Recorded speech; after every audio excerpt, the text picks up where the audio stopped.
Hola a todos y bienvenidos a un nuevo vídeo de Historia Fácil. En este vídeo os vamos a explicar quién fue Ibn Battuta, uno de los viajeros y exploradores más importantes y llamativos de la historia de Marruecos y la historia musulmana, que nació en la época de la dinastía Merini en la ciudad de Tánger. Vamos con ello. En este vídeo vamos a hablar del viaje que hizo Ibn Battuta de Tánger a la Meca, Irak, Persia, Kurdistán y el regreso a la Meca, Yemen y la costa africana, Asia occidental y central, la India, el sureste asiático y China, la vuelta a Marruecos por el Mediterráneo y el viaje a España, y finalmente el viaje que hizo a África occidental. Ibn Battuta comenzó su viaje a los 22 años con la intención de realizar el Hajj, es decir, hacer la peregrinación a la Meca y visitar la tumba del profeta Mahoma. Para ello, siguió por la costa norte de África, hasta llegar a Egipto. En Egipto podía haber elegido 3 rutas. Él eligió la menos frecuentada, que consistía en dirigirse hacia el sur hasta llegar al puerto de Aibad, en el Mar Rojo. Sin embargo, se encontró con una rebelión, lo que le impidió el paso, y tuvo que volver a la capital egipcia, donde continuó hasta Sham, es decir, Palestina y Siria. Pasó el mes de Ramadán en Damasco y de allí inició su viaje de 800 millas hasta Medina, donde visitó la tumba del profeta Mahoma. A partir de ese momento se dirigió a la Meca, donde cumplió sus ritos y así cumplió su objetivo. Tras acabar su objetivo, Ibn Battuta, en vez de volver a Marruecos, decidió dirigirse a Irak e Irán, junto con una caravana de personas que volvían a sus casas. Siendo así, Ibn Battuta conoce el Irak gobernado por los mongoles. En primer lugar, visita Naifa, donde está enterrado el cuarto califa, Ibn Abi Talib. De allí viaja a Basora, luego pasa por Persia, donde visita Isfahán, Shiraz y otros lugares.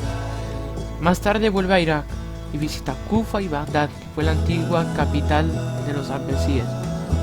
En Bagdad conoce al joven Abu Zaid y último gobernante del Lijanat unificado. Viaja con la caravana real y se desvía de ella acompañado de uno de los príncipes a la ciudad persa de Tabriz, en la ruta de la seda, para regresar más tarde al campamento de Abu Zaid. Obtiene del rey el patrocinio para realizar una segunda peregrinación a la Meca, pero para ello debe regresar a Bagdad para hacer los preparativos.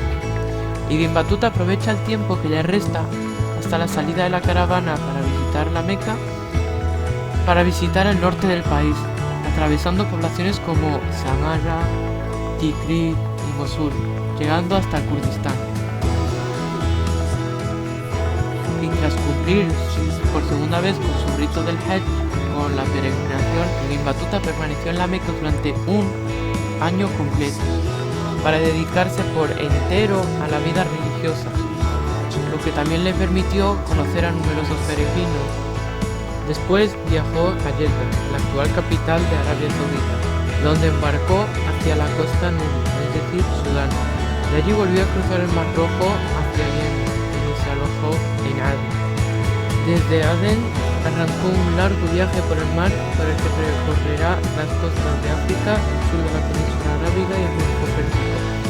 Pasando alrededor de una semana en cada uno de sus destinos, visitó Etiopía, Mogadiscio, Mombasa, Zanzíbar, Kilwa y Kisiwani, entre otros. Sin embargo, con el cambio del monzón, en el barco en el que iba embarcado volvió hacia el sur de Arabia, habiendo completado su aventura antes de establecerse, e inmediatamente decidió ir a visitar Omán y el estrecho de... Al cabo de un año en Meca, Ibn Battuta decidió buscar oficio con el sultán de Delhi. Como necesitaba un guía y un traductor para viajar hasta la India, fue a Anatolia, para unirse a las caravanas que van hacia la India.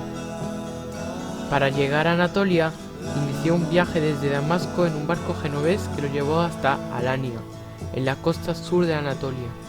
Desde allí viajó por tierra a Konya y después a Sinope, en la costa del Mar Negro. Cruzó el Mar Negro Ibn Battuta y tomó tierra en Cafa, en Crimea, y entró en las tierras de la Horda de Oro.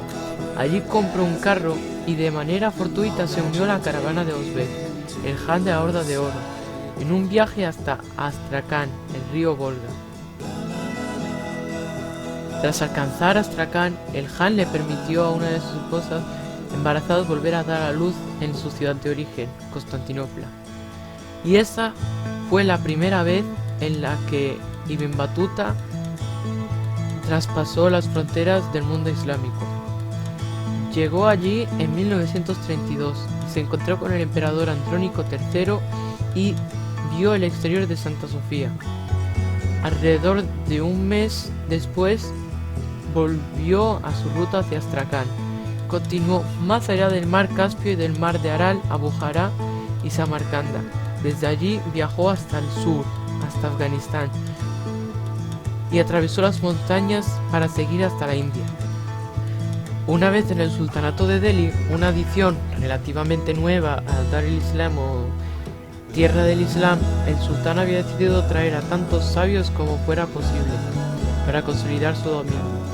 Con la sabiduría adquirida en los últimos años en la Meca, este fue nombrado Qadi, juez, por el sultán Mohammed bin Tughlaq. Pero el sultán, al poco tiempo, le propuso la posibilidad de irse como embajador a China. Ante esta oportunidad, Ibn Battuta aceptó, pensando que así descubrirían nuevas tierras. En la ruta hacia la costa, él y un grupo fueron atacados por rebeldes hindúes y separados, y le robaron y casi acabaron con la vida de Ibn Battuta. No obstante, logró alcanzar la caravana y continuó su viaje a Cambay. Desde allí embarcaron hacia Calicut, pero mientras Ibn Battuta visitaba una mezquita en la costa, se desencadenó una tormenta y dos de los barcos en los que iban a navegar resultaron hundidos. El tercero partió sin él. Temeroso de volver a Delhi fracasado, permaneció un tiempo en el sur. Ibn Battuta al poco tiempo decidió abandonar completamente la India y para continuar a China propuso una parada o un desvío en las Maldivas. En las Maldivas pasó 9 meses, mucho más de los que se proponía. Su saber como Qadi era mucho más apreciado en las islas y fue medio sobornado, medio secuestrado para quedarse. Fue nombrado juez en jefe y casado dentro de la familia real. Incluso llegó a verse enredado en la política local. Finalmente terminó por marcharse y decidió continuar a Ceylan para visitar el pico de Adar. Al poco de salir de Ceylan, su barco casi se hundió en medio de una tormenta. Luego, el barco que lo rescató fue atacado por piratas.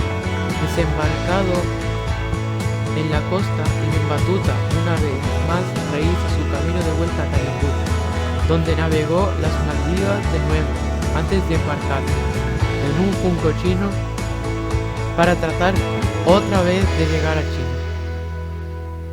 Esta vez sí que tuvo éxito. Alcanzó rápidamente China. Allí visitó Chittagong, Sumatra, Vietnam y finalmente Gansu, provincia de Fujian en China. De allí siguió al norte hacia Hangzhou y también se dice que llegó hasta Pekín. De vuelta a Hangzhou, Ibn Battuta decidió volver a casa, aunque era un pequeño problema saber exactamente dónde fuera su casa. Volviendo a Calicut una vez más, consideró acogerse a la piedad de Mohammed bin Tughlaq y decidió seguir a la Meca otra vez y volvió vía Urmuz. Volviendo a Damasco con la intención de seguir otra vez la ruta de su primera Hajj, supo que su padre había muerto. La muerte estuvo presente durante el año siguiente porque la peste negra había comenzado. Ibn Battuta estaba a su alcance conforme se extendía por Siria, Palestina y Arabia. Tras llegar a la Meca decidió volver a Marruecos, casi un cuarto de siglo después de salir de allí. Durante el viaje hizo un último desvío hasta Cerdeña y luego volvió a Tánger para descubrir que su madre también había muerto pocos meses antes. Habiéndose afincado en Tánger durante unos años, Ibn Battuta comienza un viaje al Andalus. Por entonces, Alfonso XI de Castilla amenazaba con conquistar Gibraltar. Ibn Battuta se unió a un grupo de musulmanes que salían de Tánger con la intención de defender el peñón, pero cuando llegaron, el rey había muerto por la peste y el peligro había desaparecido. Así que Ibn Battuta decidió seguir el viaje por placer y viajó desde Gibraltar a Ronda, Marbella y Málaga. De allí fue a Vélez, Alhama y Granada, y volvió de nuevo a Gibraltar y cruzó el estrecho hasta Ceuta. Al volver de España, decidió viajar por una de las pocas partes del mundo musulmán que nunca había explorado, su propio país, Marruecos. En su vuelta a casa se detuvo un poco en Marrakech, que era casi una ciudad fantasma tras la reciente epidemia y el cambio de capital a Fez.